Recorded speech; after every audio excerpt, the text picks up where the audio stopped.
Hey guys, how you doing today? It's starting to come into fishing time. I've been out already a few times this year. The water's starting to warm up. I'm frozen and everything. Well, I want to give you guys like a heads up on how to fish cold water and how you can have good success in cold water. Even if you don't fish it a lot. I mean, I don't fish cold water a lot. Last year I really fished cold water hard and caught a 2 15-inch crappie out of a little pond behind my house here and a 4 pound bass. This year I went here March 2nd and caught about a 4.5 pound bass and about a pound and a 2 pound bass. So I mean the fish are hitting. It's just a slow bite. I'm gonna show you guys how to break some of your things here and what are good baits to use. Now, cold water fish are not going to be real hitting hard, hitting fast moving things. So you want to always work your baits slow. That's the key thing. Slow working baits, they will hit. Now they have a really small strike zone right now, so you also have to get precise casts. The fish are not going to be on top. They're going to be 2, 3, 4, even 5 feet deep right now, depending on where you're fishing. I mean, the deepest spot in the pond I was fishing when I caught those three were its deepest spot is 9 feet, and the fish were suspended about 5, 5.5, somewhere in there. But the main thing I always start out with is just a ribbon tail worm with a 3/0 bass hook and a sliding 1/8 ounce bullet weight. Or I apologize, 1/4 ounce bullet weight. So I can get it out there, I can get it deep. And I throw this on a spinning rod.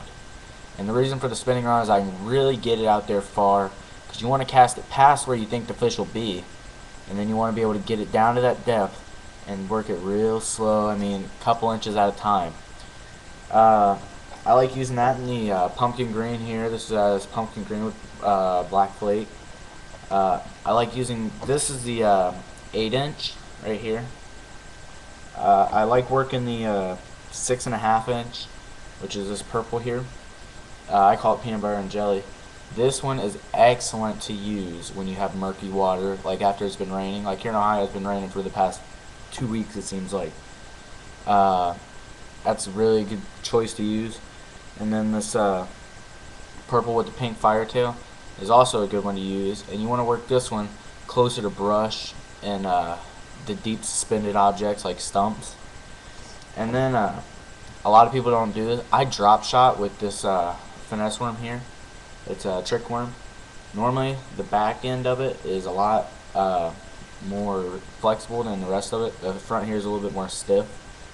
So I actually take these and I cut them right here, and I hook this onto a drop shot, and I cast it, and I just sit there and leave it, and I just wiggle the tip of my rod really easy, and this will sit there and bounce, just bounce up and down, and that will trigger a strike.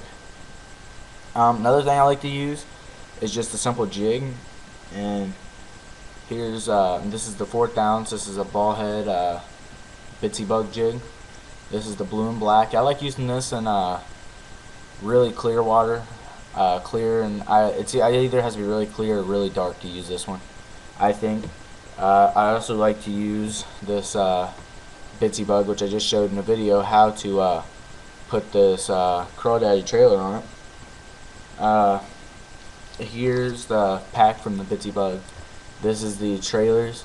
Go to StrikeKing.com, lure company. They make this. It's a great trailer, and they make great jigs. But anyway, casting these to about 8 feet and just working them up. And some key spots to look for when you're fishing cold water is around rocks. Rocks will hold heat. If you have boulders or something sticking up out of the water, or you have a rock wall or something, boulders and all rocks will hold heat longer than wood. Now, if you don't have any rocks, fish to the wood. If there's concrete, if there's rubber or something in your pond, like someone's throwing a tire or something, fish close to something that's going to hold heat, that's going to hold the fish, and you'll have a lot more success catching them there too, because you're not going to have to cast over that wide vast water that you're going to anyway. So cast up against that, work this out past where you think the fish are going to be, and just bounce it. bounce it over the rocks. Now these jig claws are going to be up in the air the whole time. The fish are going to see that, so don't worry about not having enough motion. The fish will see that. Now I normally don't use crankbaits, but in cold water situations I like them. Actually, right now I have a 4-inch. It's a Rapala, and it's the original Rapala. I'm casting that. I'm getting it down, and then I'm just rolling it real slow. I mean, slow. It doesn't even have very much motion. That's what I caught those 3 on.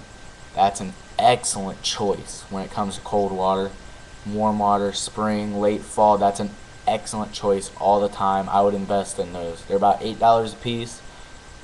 Get some. They're amazing.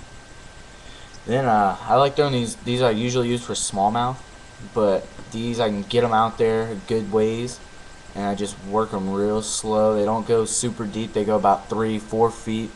I like banging these off rocks and letting them float back up. These are excellent choices. My favorite's a silver one when it comes to cold water, then the green. This white and black I don't use as much, but it's still a great choice to use if you don't have any of the other two. Now those, I mean, I get them down quick. As soon as it hits the water, I got my reel engaged. I'm getting it down to the bottom, and then I'm just rolling it across the rocks. Now this is it's supposed to imitate a. It's got the paint on it to imitate a crawdad. It's a great choice to use. This one's about 3 inches with the lip.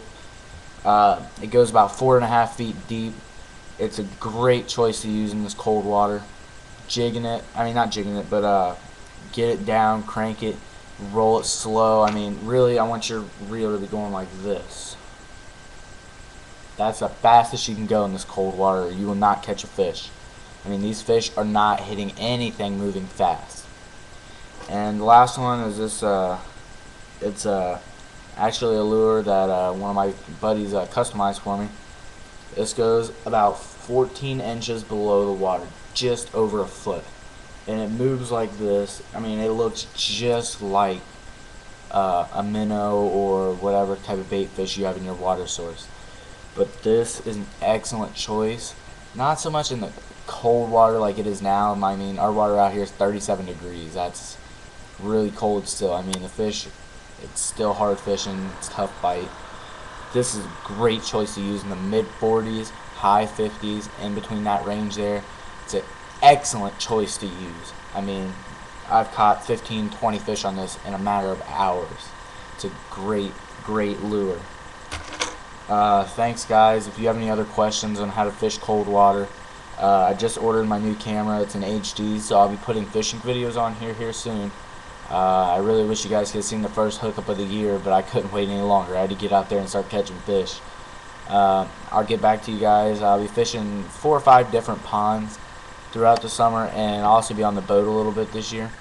My dad, I mean, I'll be getting my license here towards the end of this year, and I'll try to get some fall fishing videos out there more on the boat. But I don't have anyone to get me out on the boat here a lot this summer, but I'm sure I'll be sure to get you guys good videos of me on the boat and fishing around the shore, and I'll show you guys techniques, just not for only the people who have boats, but some of the people who aren't fortunate enough to have a boat, how they can fish around their local ponds or local lakes. I'll just be showing you guys techniques about that. But if you guys have any more questions or anything about my videos or what I do, message me, so write a comment, subscribe. I'm always on here looking for your guys' questions. If you have any things you want me to show you, any suggestions, I'm always open to suggestions. And thanks guys, and I'll see you guys next time.